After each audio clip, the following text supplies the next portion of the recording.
లోతేటి శివశంకర్ ఐఏఎస్ని ఏపీకి కేటాయిస్తూ కేంద్ర పరిపాలనా శాఖ ఉత్తర్వులు జారీ.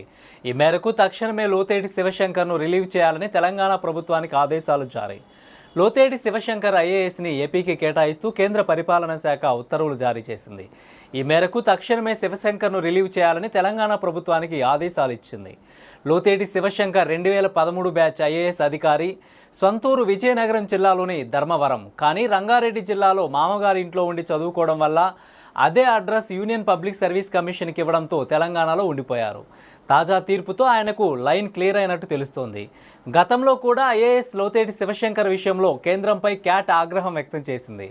గతంలో అనివార్య కారణాల వల్ల తెలంగాణకు కేటాయించింది. ఏపీకి కేటాయించాలని లోతేటి శివశంకర్ హైకోర్టులో పిటిషన్ దాఖలు చేయగా ఈ విషయంపై హైకోర్టు శివశంకర్ని ఏపీకి కేటాయించాలంటూ ఉత్తర్వులు ఇచ్చింది. అయినప్పటికీ హైకోర్టు ఆదేశాలు అమలు చేయకపోవడంపై కేంద్ర పరిపాలనా ట్రిబ్యునల్ డిఓపిటి సెక్రటరీపై హైకోర్టు ఆగ్రహం వ్యక్తం చేసింది. 2 వారాల్లోగా ఏపీకి కేటాయించాలని, లేని పక్షంలో డిఓపిటి సెక్రటరీ జీతాన్ని నిలిపివేస్తామని హైకోర్టు ధిక్కరణ చట్టం కింద నోటీసులు జారీ చేసింది. అయితే ప్రస్తుతం తాజా తీర్పుతో లోతేటి శివశంకర్ ఐఏఎస్కు లైన్ క్లియర్ అయినట్టు తెలుస్తోంది.